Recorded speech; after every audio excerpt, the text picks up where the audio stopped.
Sri Baduga Maharaja Prabu Siliwangi.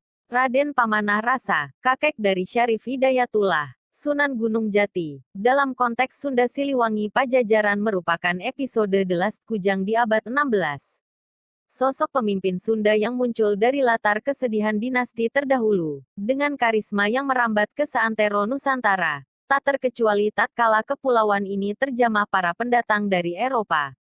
Sosok Raja Sunda yang berkarakter, teuas perep lemes usap, page keupel lega aur, yaitu kepemimpinan yang memiliki keteguhan dalam berprinsip dengan tetap menjunjung tinggi makna welas asih, serta memiliki jiwa yang bersahaja yang tetap memikirkan keadilan dan kesejahteraan bagi rakyatnya.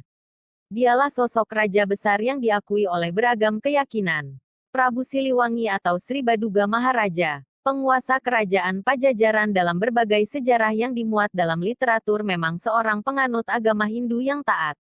Silsilah leluhurnya juga beragama Hindu mengingat waktu itu agama yang populer di Nusantara adalah Siwa Buddha, Hindu Buddha. Dialah sosok raja besar yang diakui oleh beragam keyakinan. Raden Pamanah Rasa atau dalam cerita pantun dikenal dengan nama Mundinglaya di Kusuma atau Sunan Pagulingan ketika posisinya menjadi Rama adalah putra Sunan Prabu Dewa Niskala atau Ningrat Kancana bergelar Adipati Kertabumi ketika memegang posisi sebagai Ratu Galuh atau Prabu Anggalarang ketika menjadi Raja Sunda di Pakujajar. Ketika berdiam di Cirebon Girang, Prabu Anggalarang bergelar Ki Gedeng Singapura. Setelah terjadinya Perang Bubat, bukan saja menggagalkan pernikahan Mayong Wuruk, Hayam Wuruk, dengan Dyah Pitaloka Citra Resmi, Raden Purwa Andayaningrat atau Hyang Bunisora yang ketika menjadi Mahapati Pakuan dikenal dengan nama Mahapati Anapaken atau Batara Guru Niskala Wastu Kancana memindahkan kerajaan Galuh dari Panjalu ke Lawang Gintung dengan nama Galuh Anyar atau Kerajaan Pakujajar. Sementara Adipati Kertabumi atau Ningrat Kancana atau ketika berasa di Muntur, Panjalu dikenal dengan nama Prabu di Muntur, pindah ke Jonggol mendirikan Kerajaan Subang Larang. Di Kerajaan Subang Larang inilah Ningrat Kancana bergelar Ki Gedeng Singapura. Kerajaan ini diperuntukkan untuk putra mahkotanya yaitu Raden Pamanah Rasa. Semasa Kerajaan Pakujajar yang berdiri di atas falsafah negara yaitu negara Kertabumi, posisi ratu dipegang oleh Ningrat Kancana atau Dewa Niskala, sedangkan posisi resi dipegang oleh Rahyang Kancana atau Prabu Susuk Tunggal atau Sang Haliwungan yang ketika di Jawa bernama Mayong Wuruk atau Hayam Wuruk. Kerajaan Pakujajar tidak lama berdiri karena hadirnya Amuk Murugul atau Adipati Nangganan yang menginginkan posisi Rama Agung. Obsesis Amuk Murugul ini diwujudkan dengan upaya mengadu domba dua saudara yaitu Prabu Anggalarang dengan Prabu Susuk Tunggal. Akibat dari fitnah inilah kemudian muncul Perang Cogrek.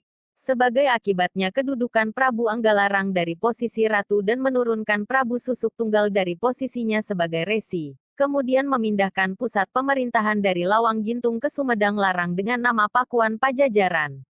Sebelum peristiwa ini Raden Pamanah Rasa yang waktu itu posisinya masih sebagai putra mahkota Kerajaan Galuh, pernah saling berhadapan dengan Amuk Murugul yaitu dalam peristiwa sayembara yang diselenggarakan oleh Ki Gedeng Tapa penguasa di Cirebon Girang, untuk memperebutkan putrinya Nyai Subang Larang. Sayembara ini dimenangkan oleh Raden Pamanah Rasa yang menyamar menjadi Raden Sunu sebagai perwakilan wilayah Surantaka. Kemudian keduanya menikah. Ini merupakan pernikahan kedua bagi Raden Pamanah Rasa. Karena sebelumnya setelah menaklukkan Harimau Putih atau Gilingwesi dari Kerajaan Harimau, telah menikah dengan Nyai Ambetkasi atau Putri Buniwangi, putri Ki Gedeng Sendang Kasih penguasa di Surantaka yang tak lain adalah adik Raja Galuh, ayah Raden Pamanah Rasa, Prabu Anggalarang. Pernikahan Raden Pamanah Rasa dengan Nyai Ambetkasi merupakan wujud cinta yang telah lama bersemi, kare.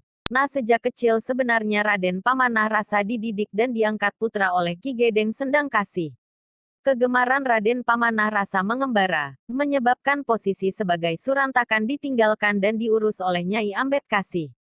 Baru setelah turunnya Prabu Anggalarang dari posisi ratu dan memindahkan pusat kerajaan ke Sumedang Larang dengan nama Pakuan Pajajaran, Raden Pamanah Rasa menerima jabatan sebagai Raja Pakuan Pajajaran. Datangnya Portugis ke Malaka menjadi pekerjaan berat bagi Raden Pamanah Rasa dalam posisi sebagai Raja Sunda. Ekspedisi Portugis yang datang ke Malaka dengan persenjataan modern, menggunakan senapan dan meriam, bukan tandingan para datuk di Nusantara yang pada saat itu masih menggunakan senjata tradisional. Misi ekspedisi Portugis yang datang untuk menjalin hubungan perdagangan dengan raja-raja di Nusantara ternyata menyimpan misi rahasia yaitu penyebaran agama Katolik. Keadaan ini juga membuat bingung para datuk karena ternyata misi dagang itu dipersenjatai lengkap seperti layaknya pasukan atau angkatan perang. Tentu saja ketika para datuk di Malaka bertekuk lutut, mereka dipaksa untuk menyampaikan ajaran agama baru itu. Inilah yang kemudian membuat bingung para datuk, sebab Nusantara pada saat itu telah menganut agama Islam. Ketika dalam pertemuan, akhirnya para datuk menyetujui niat ganda pasukan Portugis itu dengan catatan mendapat persetujuan dari Raja Sunda yang pada saat ini sedang dipegang oleh Raden Pamanah Rasa. Pernikahan ketiganya dengan Nyai Kentring Manik Mayang Sunda Putri Prabu Susuk Tunggal. Pernikahan ini sebagai pertanda disatukannya Kerajaan Galuh dan Kerajaan Sunda. Akhirnya utusan Portugis di bawah pimpinan Laksamana Bungker bertemu dengan Raden Pamanah Rasa bergelar Sri Baduga Maharaja, di suatu tempat ketika sedang mencangkul. Tentu saja utusan Portugis merasa heran bagaimana mungkin seorang Raja Sunda yang demikian dikagumi para datuk di Nusantara ternyata hanya seorang tukang berkebun. Utusan Portugis memang tidak tahu bila Raden Pamanah Rasa sedang menyamar. Utusan Portugis itu pun menyampaikan niatnya. Raden Pamanah Rasa bersedia untuk hadir di Malaka. Sebelum pergi ke Malaka, Raden Pamanah Rasa melakukan sowan ke Banten Girang, kepada seorang guru agama yaitu Tubagus Hasanuddin Putra Amuk Murugul atau ketika masih di Jawa Timur dikenal dengan nama Damar Wulan. Sowannya Sri Baduga atau Raden Pamanah Rasa merupakan perwujudan kesederajatan antara Sunda dan Islam. Misi Raden Pamanah Rasa sebagai Raja Sunda ke Malaka juga mewakili negeri-negeri Islam di Nusantara pada saat itu seperti Malaka, Goa, Aceh dan negeri lainnya. Raden Pamanah Rasa memimpin delegasi Islam di Malaka menghadapi perwakilan Portugis. Diskusi panjang terjadi karena berubahnya niat Portugis yang awalnya ingin berdagang, kemudian mengemban misi agama.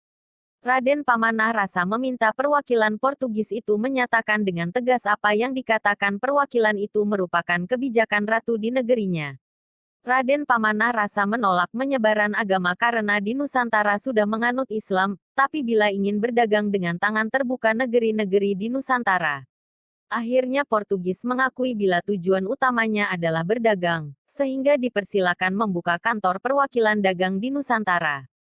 Ketika Portugis memilih perwakilan dagang di Malaka, dengan tegas Raden Pamanah Rasa menolak karena daerah itu sudah cacat hukum.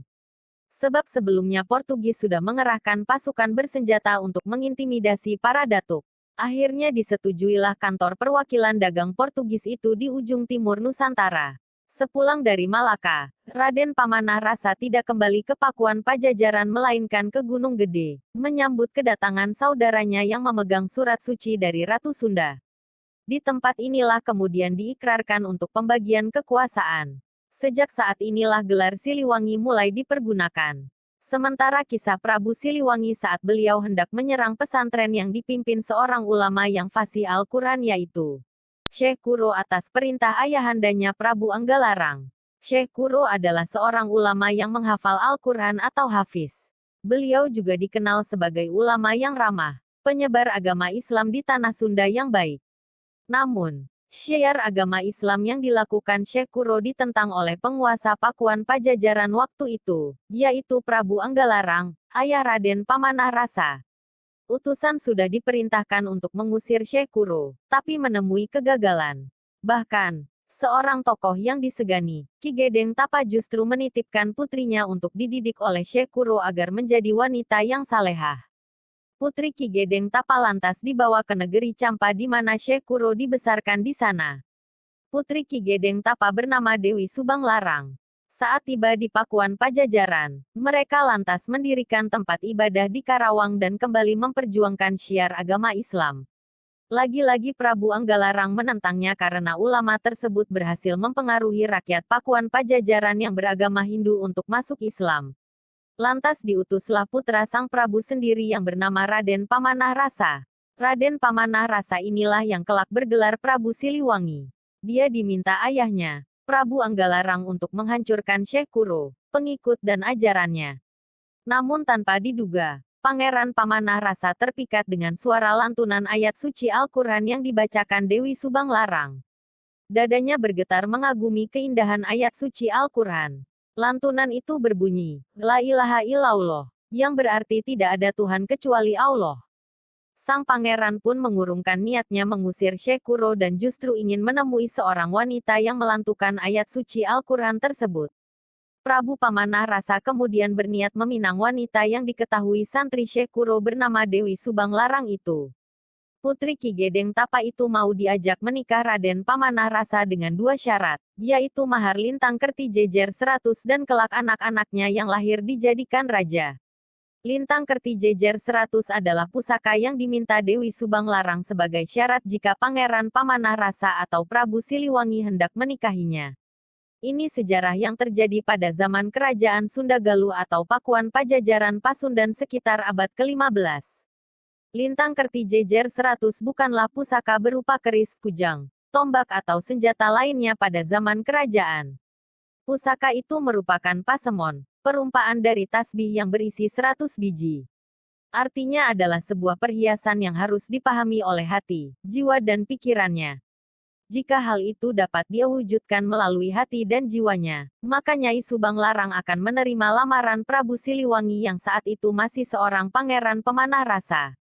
Nyai Subang Larang adalah anak Ki Gedeng Tapa yang waktu itu dititipkan kepada seorang ulama penyebar agama Islam di tanah Sunda bernama Syekh Kuro. Dewi Subang Larang menjadi santrinya beliau yang datang dari negeri Campa. Arti dan makna sesungguhnya lintang kerti jejer 100 adalah tasbih di mana Prabu Siliwangi harus memeluk agama Islam jika ingin menikahi Dewi Subang Larang. Karena pada waktu itu, Raden Pemanah Rasa yang beragama Hindu berniat menggagalkan penyebaran agama Rasul di tanah Sunda atas perintah ayahnya, Prabu Anggalarang.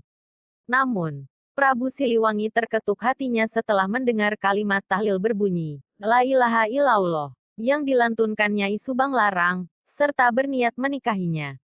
Tapi syaratnya dia harus masuk agama Islam yang disimbolkan dengan pusaka atau perhiasan lintang kerti jejer 100 yang tak lain adalah tasbih sebagai sarana untuk berzikir, mengingat Allah. Syarat itu dipenuhi oleh Prabu Siliwangi. Hal itu yang lantas membuat Sang Prabu memeluk ajaran Rasulullah Muhammad SAW, yaitu Islam. Selain lintang kerti jejer 100, Dewi Subang Larang juga memberikan syarat yang kedua, yaitu kelak anak-anaknya harus dijadikan sebagai raja. Syarat itu juga dipenuhi. Dari Nyai Subang Larang, Prabu Siliwangi punya anak yang namanya tersohor dan legendaris itu. Pertama, Pangeran Walang Sungsang atau Cakrabuana yang kemudian pergi ke Cirebon untuk memperdalam agama Islam di sana. Beliau juga menyebarkan agama dan mendirikan kerajaan di sana. Kedua adalah Rara Santang. Dari putri Sang Prabu ini lahirnya Sunan Gunung Jati yang merupakan satu di antara anggota Dewan Wali Sangha atau Wali Songo. Jadi Sunan Gunung Jati adalah cucu Prabu Siliwangi. Ketiga adalah Raden Kian Santang yang dikenal Sakti Mandraguna. Beliau dikenal juga sebagai Prabu Sangara atau Syekh Sunan Rohmat Suci. Melalui sarana pusaka lintang kerti jejer 100 sebagai syarat dari Nyai Subang Larang itulah, agama Rasulullah Muhammad SAW menyebar pesat di tanah Pakuan Pajajaran Pasundan. Syarat itu diterima Prabu Pamanah Rasa. Mereka akhirnya menikah dan diberikan keturunan yang namanya tersohor di seluruh penjuru dunia, yaitu Raden Walang Sungsang, Nyi Rara Santang dan Raja Sangara yang dikenal dengan Kian Santang. Setelah naik tahta menjadi raja, Raden Pamanah Rasa dikenal dengan gelaran Prabu Siliwangi atau Sri Baduga Maharaja. Ketiga anaknya itu semuanya memeluk agama Islam seperti ibundanya, Nyai Subang Larang. Wallahu a'lam bishawab. Sesungguhnya segala kebaikan adalah datangnya dari Allah dan jika ada kehilapan mohon dimaafkan. Semoga bermanfaat. Salam Rahayu dari perjalanan dunia lain.